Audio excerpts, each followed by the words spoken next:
Good afternoon, pedestrians. It is Saturday, December 27th.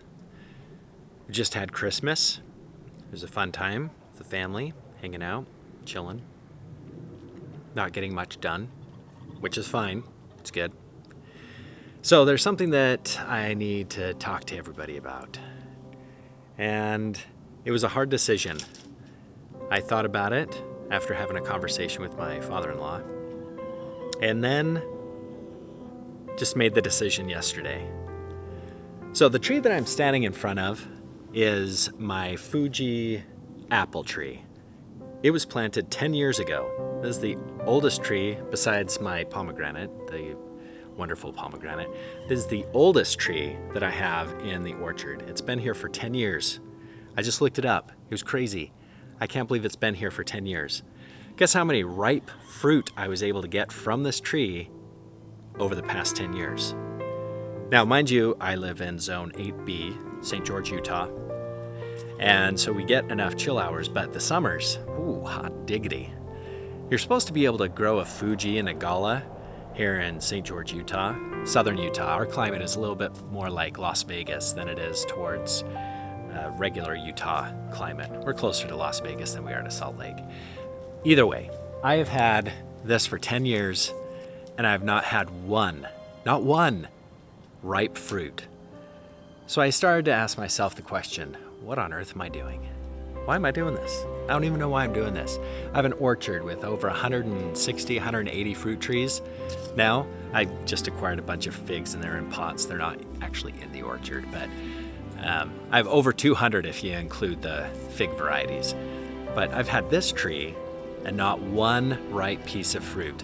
The fruit tends to get really mealy in the summer and it doesn't fully ripen into this beautiful red. I had another, I think it was a Gala apple tree over here. It died 5 years ago. I planted something in its place, cherry trees. Those died in their place. This guy's survived, but as you can see from the video footage that I'm showing you right now, bugs have gotten into this thing. I don't know if it's just because in summertime, if it's just I'm on the edge of nowhere, literally the edge of nowhere. Arizona is right behind me. And I tend to not get any fruit on this. They don't ripen, they either fall off. I water the crap out of this thing, but I have good draining soil so it doesn't get soggy feet. It's just not the best tree. It's not even that good of a tree that I've had in the orchard. I want to have trees that will provide fruit. I'm willing to experiment and try things out for like 3 years, give it a go. But when I realized that I had this apple tree here for 10 years, hot diggity, that's just way too long. So I made the decision, I'm going to tear it out. I'm going to start fresh. I'm going to plant something that will grow really good here. Could be a jujube, or maybe a apricot, or an aprium, or a pluot, or a plum tree. Almost anything besides an apple tree is going to grow good here. If you look at the video footage, you'll see there's a lot of areas that have gotten sunburn. Some bark beetles and larvae have gone underneath the bark, eaten the cambium layer, so it's not getting nutrition up to the limbs. You can see even when I'm breaking some of these limbs, the grubs are still in there. It's the middle of winter. It's pretty warm right now. It's about 60 degrees. And at night, we're hitting 40 degrees. But this next week, we will be dropping temperatures down to 50 degrees, maybe even 40 degrees as the high. But we have gotten a half an inch of rain, which has been awesome the last 2 days. So now that you understand, I've grafted 5 varieties on this apple tree. And 2 of the varieties have died off, mostly because of the beetles that have gotten to the limbs. And I have 3 grafts that are still alive and working. But to me, it's just not worth it to try to make this thing grow. I'm going to grow some things that are going to be a little bit more rare, but reliable growers here instead of doing an apple tree. So here's the rest of the video of me pulling this apple tree out. Now, in terms of tools, I'm going to use this awesome Milwaukee chainsaw. This is called the Hatchet. Check that out. So I'm going to use this hatchet. Make sure you put chain oil in there Run it for about 30 seconds before you actually start to cut the stuff up.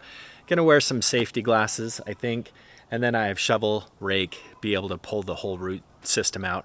And I'm just gonna record me cutting this thing up and extracting it out of the ground in the middle of winter so that springtime comes around, I can plant something new in its space. And that's a different video that I'll make. I'm gonna put some music on. We're gonna get the party started. Let's go. All right, I gotta redo that. Let's go.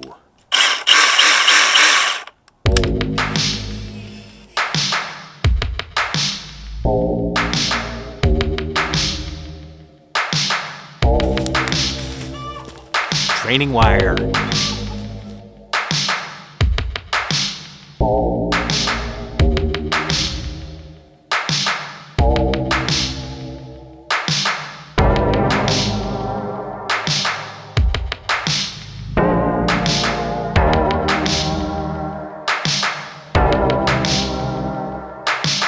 See better over here. 1, 2, 3, 4, 5, 6, 7, 8, 9, 10. Yeah, 10 from out here. So this is probably 11 or 12 years old. Another thing I want to point out, look what happened. So we got a 1/2 inch of rain right here, nice and moist. Over here, nice and dry. This is like a good sandy soil, nice and dry. And there's the feeder roots. It's good to know. I'm gonna pull the soil back, but here, right where I have the watering system going, it's nice and moist. So, and some good little feeder roots that are right there. So I know I was watering it enough. It's just a matter of just getting it to work here, which is not working out so well. Nice root. So I'll pull this out. We'll see if it's a root ball I planted it 10 years ago before I even knew anything about orchards or trees and watering or any of that stuff. So I planted it in a lot of compost, and I think that might be one of the reasons why it was having such a hard time in its later years. But you know, it's all theory. So I'm gonna keep digging.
There's the ball. Came out, got all twisty-twisted. Look at that. Okay, the hole that I dug out. Most of this, I mean, you look at it and you go, oh, this is dark soil. This has got to be the best soil in the entire world. Maybe it is, but this is mostly compost. The roots are chilling out in there, which is probably why they got all tangled up with each other.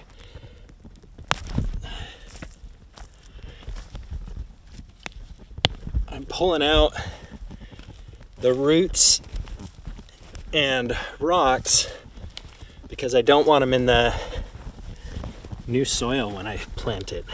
So, all right, now here's the issue, people. Whew.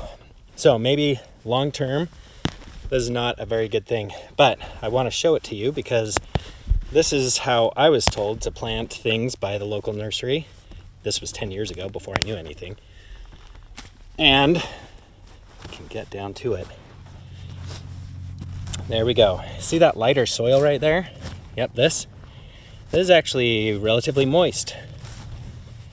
This is at the bottom of all of this. All of this dark stuff is basically the compost. It's organic compost that I put in the bottom of the tree when I was planting it. They said put 50% compost in the base. You basically scoop out a bowl, 50% compost in there. And I think I did something stupid, which was, I think I did like 75% compost. But it creates this little bowl that's sitting right there, which is why all those roots got tangled. Because it goes down to the actual native soil, which is pretty rocky, but also clay-like. There's the native soil right there. All right, where it's in the compost, it's pretty easy to get out. It decided to finally break free of this nice little death pit that I created for it with this beautiful soil. I'm going to remove this soil and place some sandy loam in its place so that when I plant the next tree, it will already have good soil in there that can be aerated, and moisture can go through it and nutrition can go through it, instead of compost where it ends up strangling itself. So anyways, if you want to know more about that, I'd recommend watching some of the other videos. A guy from Laguna Hills Nursery, the owner, Gary, he talks a lot about how compost is not soil, which I totally agree with him on it. And everything that I've planted in organic soil, meaning no compost, has grown really, really well. The stuff that I've planted in compost, it grows for a short little bit, but then it starts to trail off and die after a while. So I am a big proponent of planting in the native soil and seeing if it works just in the native soil without any compost. Put compost on top of the soil, not in the soil, and it will break down and go down to the actual roots, the feeder roots and stuff, to be able to collect nutrition. All right, I think that's, wow, I have no idea what that was, but it just exploded. That was pretty neat. I'm just gonna get that sandy soil. I'm gonna take some of those lava rocks right there. Hey, lava rocks. I'm gonna put some of that lava rock in here, making it nice and airy for whatever I'm gonna plant in its place. I'm thinking I might plant a black peach, also known as a black boy, from Australia. And I ordered that a couple of months ago, and I think I'll plant that here. But man, these roots are really coming out easy. Okay, people, here I am in this nice little 3-foot diameter hole that I just dug this nice little tree out of. It's an apple tree. I am kind of sad that the apple tree didn't quite make it, but if I'm gonna have this orchard for a long time, I need to get some fruit from it. I'm putting a lot of time and energy into it, so I might as well get some fruit from it. Now it's just a matter of relaxing in this soil and providing nutrition for the rest of this environment. Whew. I hope you enjoyed watching me work and digging out this wonderful tree. Now it's off to mulching the wood and putting it all over the other trees to provide some nutrition. I hope you all have an excellent day and you enjoy your new year of 2026, because that's probably when I'm posting this video. All right, people, peace out.